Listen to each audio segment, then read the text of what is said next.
Assalamualaikum warahmatullahi wabarakatuh. Saya Vi Satirodiah dengan NPM 21810003101006. Di sini saya akan menjelaskan tentang keterampilan mengelola kelas.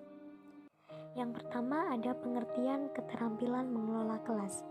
Jadi, keterampilan mengelola kelas merupakan keterampilan yang digunakan oleh seorang guru dalam proses pembelajaran guna untuk mengkondisikan belajar siswa dengan harapan supaya terjadi suatu kondisi kelas yang kondusif, memaksimalkan sarana dan prasarana, menjaga keterlibatan siswa, menciptakan dan mempertahankan kondisi belajar yang optimal dan rasa nyaman dalam proses belajar mengajar.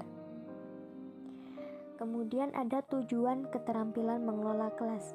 Secara umum, tujuan keterampilan mengelola kelas agar setiap anak di kelas dapat bekerja dengan tertib sehingga segera tercapai tujuan pengajaran secara efektif dan efisien. Ada juga tujuan bagi siswa. Yang pertama, mendorong siswa bertanggung jawab untuk mengendalikan dirinya. Yang kedua, membantu siswa bertingkah laku sesuai dengan tata tertib kelas dan melihat atau merasakan teguran guru sebagai suatu peringatan, bukan kemarahan. Kemudian yang ketiga, menimbulkan rasa berkewajiban dalam mengerjakan tugas. Kemudian tujuan bagi guru. Yang pertama, mengembangkan keterampilan untuk memelihara kelancaran dalam langkah-langkah penyajian pelajaran secara tepat dan baik. Memiliki kesadaran terhadap kebutuhan siswa dan mengembangkan kompetensi di dalam memberikan pengarahan yang jelas kepada siswa. Yang ketiga, memberi respon secara efektif terhadap tingkah laku siswa yang menimbulkan gangguan-gangguan kecil. Kemudian yang C, komponen keterampilan mengelola kelas. Jadi komponen dalam pengelolaan kelas itu ada dua, yaitu preventif dan represif.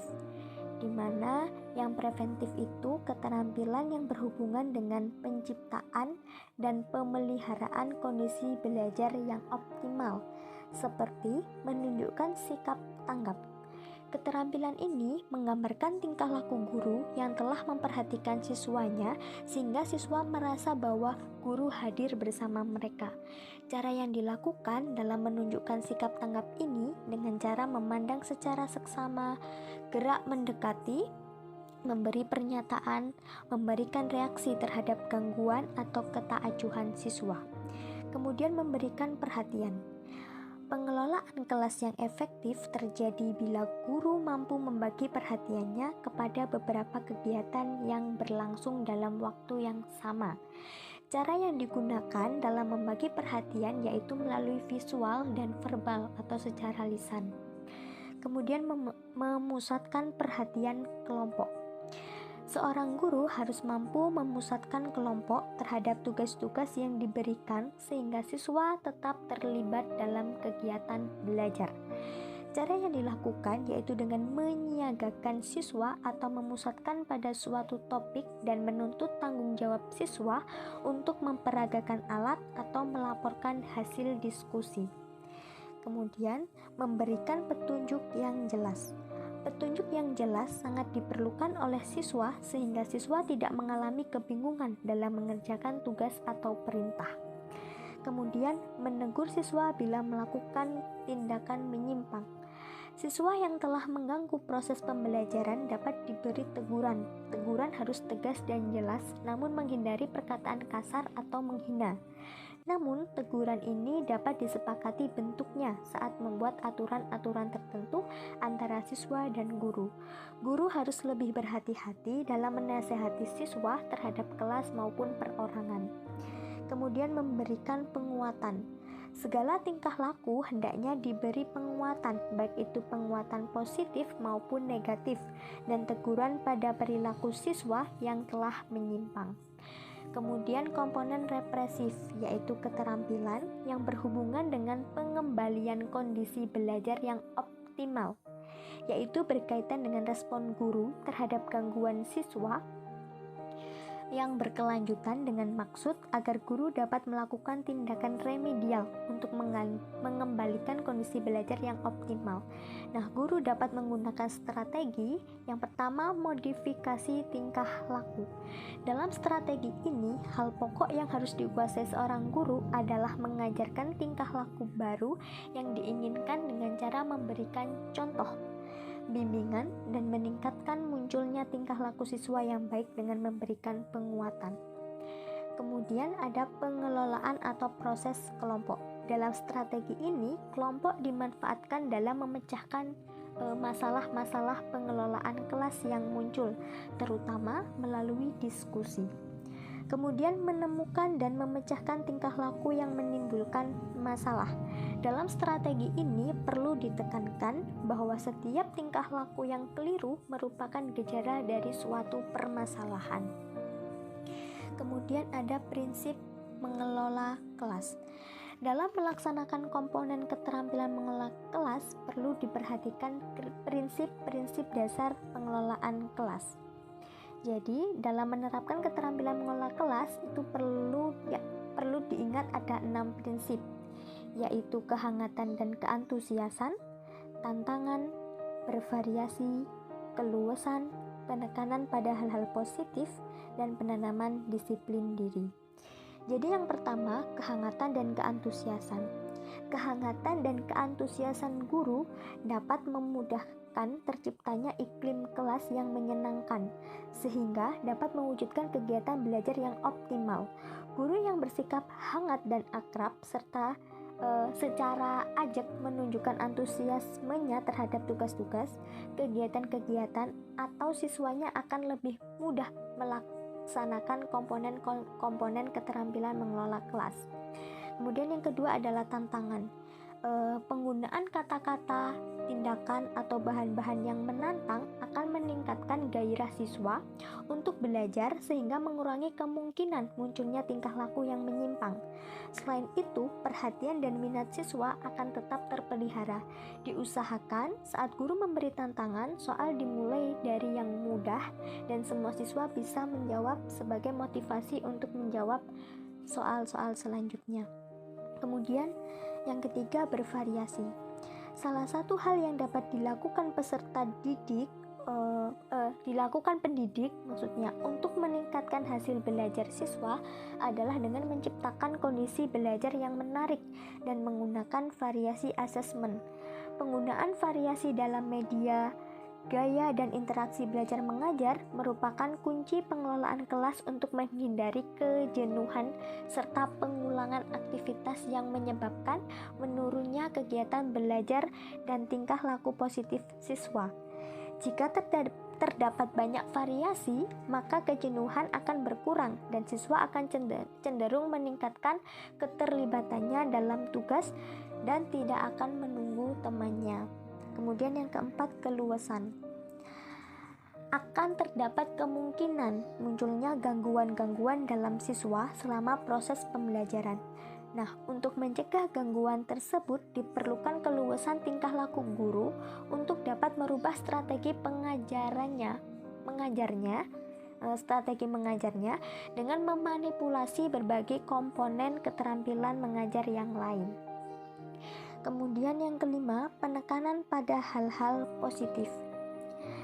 Cara guru memelihara suasana yang positif diantaranya adalah dengan memberi aksentuasi terhadap tingkah laku siswa yang positif dan menghindari celaan terhadap tingkah laku yang kurang wajar dan menyadari akan kemungkinan kesalahan yang dapat dibuatnya sehingga akan mengganggu kelancaran kecepatan belajar siswa. Dalam pelaksanaan kurikulum 2013, salah satu tanggung jawab guru dalam mengajar adalah mengubah perspektif belajar berpusat pada guru menjadi berpusat pada siswa. Dengan menerapkan belajar yang berpusat pada siswa akan melahirkan kemampuan berpikir kritis pada siswa dan secara tidak langsung juga dapat memindahkan fokus siswa yang biasanya melakukan kegaduhan menjadi aktif dalam hal-hal positif, misalnya ketika berdiskusi dan presentasi. Kemudian menanam disiplin diri. Penanaman disiplin diri Siswa dapat mengembangkan diri sendiri merupakan tujuan akhir dari pengelolaan kelas. Untuk mencapai tujuan ini, guru harus selalu mendorong siswa untuk melaksanakan disiplin diri sendiri. Hal ini akan lebih berhasil jika guru sendiri menjadi contoh atau teladan tentang pengendalian diri dan pelaksanaan tanggung jawab. Kemudian ada pendekatan dalam mengelola kelas. Jadi ada 3 pendekatan dalam mengelola kelas yang nanti di dalamnya terdapat teknik-tekniknya. Jadi yang pertama adalah pendekatan modifikasi perilaku. Jadi tingkah manusia yang baik maupun yang buruk dalam batas-batas tertentu itu merupakan hasil belajar. Pendekatan ini memanfaatkan hasil penelitian tentang bagaimana tingkah laku manusia terbentuk melalui hubungan manusia dengan lingkungan. Nah, teknik-teknik yang dapat digunakan dalam membina siswa yaitu penguatan negatif. Jadi penguatan negatif itu pengurangan hingga penghilangan suatu stimulus yang tidak menyenangkan untuk mendorong terulang kembali suatu tingkah laku yang timbul sebagai akibat dari pengurangan dan penghilangan tersebut. Jadi misalnya guru ingin agar siswa berani mengeluarkan pendapat, kemudian guru selalu menunjuk langsung siswa yang tidak berani mengeluarkan pendapat agar mengeluarkan pendapat. Nah, ini merupakan stimulus yang tidak menyenangkan. Bila suatu saat siswa berani mengeluarkan pendapat tanpa menunggu ditunjuk guru, maka guru mulai mengurangi secara berangsur-angsur cara menunjuk langsung itu. Nah, pengurangan ini semakin meningkat sejalan dengan semakin seringnya siswa mengeluarkan pendapat tanpa ditunjuk guru, hingga akhirnya ditiadakan bila siswa telah terbiasa mengeluarkan pendapat. Kemudian ada penghapusan. Penghapusan itu usaha mengubah tingkah laku siswa dengan cara menghentikan pemberian respon terhadap suatu tingkah laku siswa yang semula dikuatkan dengan respon tersebut. Sebagai contoh, seorang siswa yang selalu mengomentari penjelasan guru saat guru sedang menerangkan. Nah, misalnya, mungkin karena setiap kali siswa mengomentari penjelasan guru selalu memberikan respon yang memberikan kesan pada siswa bahwa guru tidak keberatan dengan komentar-komentar seperti itu. Padahal guru sebenarnya tidak mengharapkan komentar ini. Nah, untuk mengurangi atau menghilangkan kebiasaan seperti itu, salah satu teknik yang dapat digunakan adalah penghapusan, yaitu dengan menghentikan pemberian respon yang memberikan kesan pada siswa bahwa guru tidak berkeberatan terhadap kebiasaan siswa tersebut.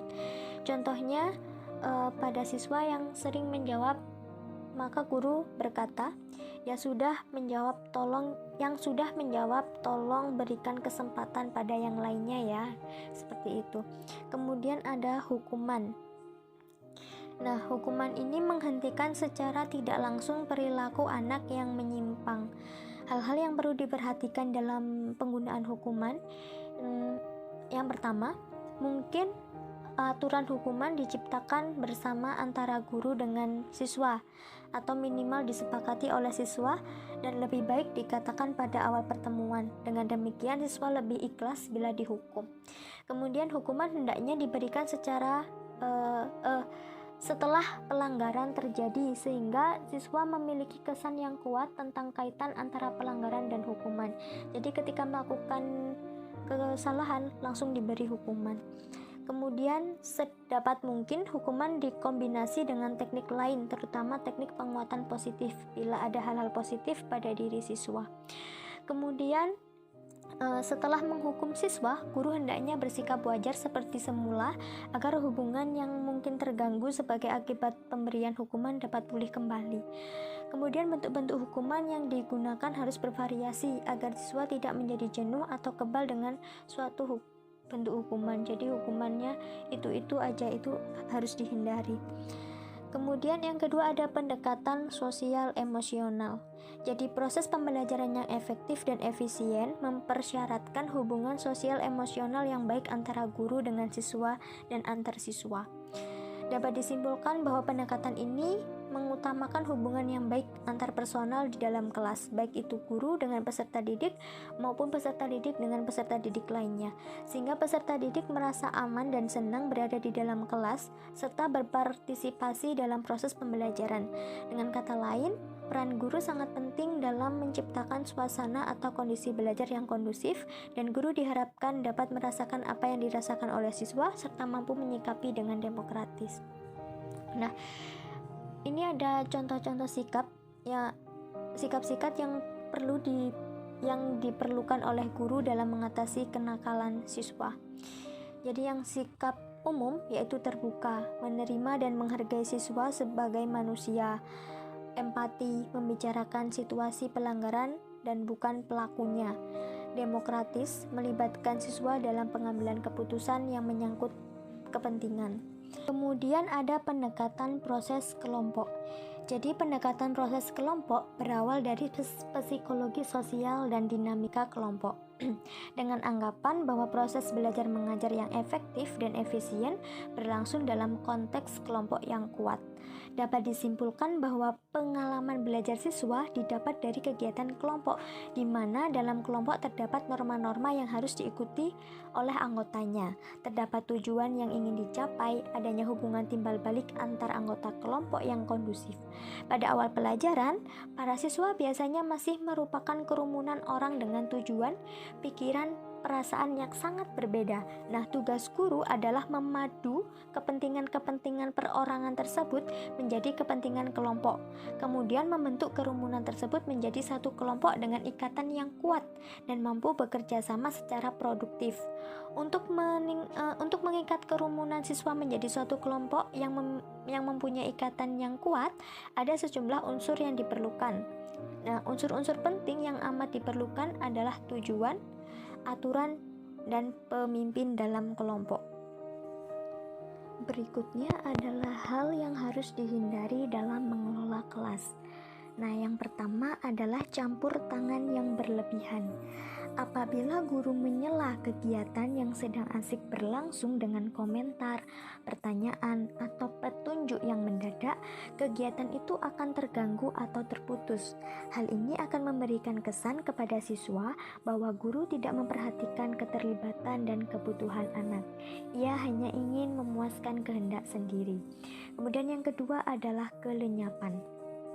Hal ini terjadi jika guru gagal secara tepat melengkapi suatu instruksi, penjelasan, petunjuk, atau komentar, dan kemudian menghentikan penjelasan atau sajian tanpa alasan yang jelas.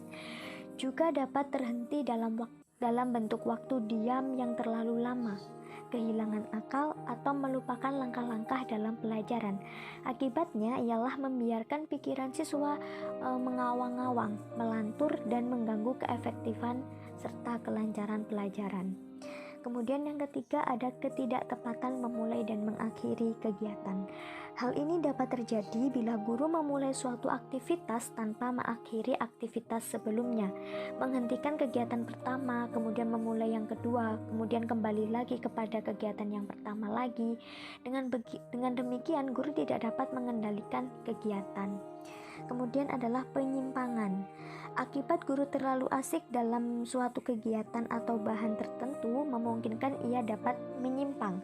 Penyimpangan tersebut dapat mengganggu kelancaran kegiatan belajar siswa.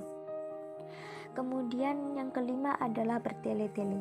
Kesalahan ini terjadi bila pembicaraan guru bersifat mengulang-ulang hal-hal tertentu, memperpanjang keterangan atau penjelasan, mengubah teguran yang sederhana menjadi ocehan atau kupasan yang terlalu panjang.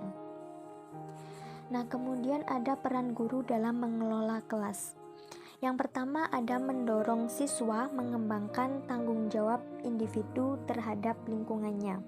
Kemudian yang kedua, membangun pemahaman siswa agar mengerti dan menyesuaikan tingkah lakunya dengan tata tertib kelas. Kemudian yang ketiga, menimbulkan rasa berkewajiban melibatkan diri dalam tugas serta tingkah laku yang sesuai dengan aktivitas kelas. Kemudian ada langkah-langkah pembelajaran yang efektif. Nah, proses pembelajaran yang efektif dapat terwujud dengan melaksanakan langkah-langkah. Yang pertama adalah menentukan aturan kelas. Kita mengetahui bahwa kebiasaan tiap siswa itu berbeda. Seorang guru tidak boleh menyalahkan atau membenci siswa karena kebiasaan mereka yang terbiasa yang kebiasaan baik ataupun buruk yang diperoleh dari pengalaman di jenjang pendidikan sebelumnya dan dari lingkungan siswa yang berbeda.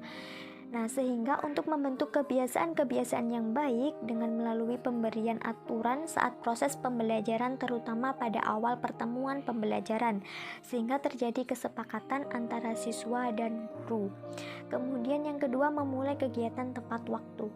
Dalam memulai suatu materi pembelajaran diperlukan ketepatan waktu bagi guru maupun siswa. Masalah keterlambatan telah diatur pada saat menetapkan aturan kelas sehingga pembelajaran jadi efektif dan tidak ada waktu yang terbuang banyak. Kemudian yang ketiga adalah mengatur pelajaran. Proses pembelajaran yang efektif, guru harus mengatur dan menjaga agar proses kegiatan berjalan lancar dan tidak mengalami gangguan atau hambatan. Guru harus mengoptimalkan keikutsertaan siswa, kesempatan melakukan penggunaan peralatan, serta mengorganisir pembagian kelompok. Tidak terlalu banyak ceramah sehingga siswa tidak jenuh. Kemudian yang keempat adalah mengelompokkan siswa. Pada saat membahas materi tertentu, diperlukan juga siswa harus berkelompok agar mereka dapat bekerja sama dan tidak individualis. Kadang-kadang diperlukan adanya ketua kelompok sehingga ketua tersebut dapat memanage dirinya sendiri dan teman-temannya. Kemudian yang kelima adalah mengakhiri pelajaran. Pada akhir pelajaran diharapkan siswa memiliki kesan yang baik selama kegiatan berlangsung sehingga siswa selalu mengingat hal-hal yang berupa pengalaman selama kegiatan.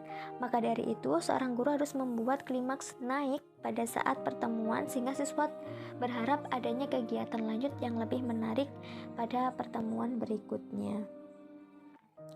Kemudian ada kelebihan dan kekurangan keterampilan mengelola kelas.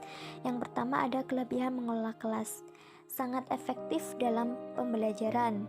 Siswa menjadi sangat nyaman bila ini sukses dilakukan.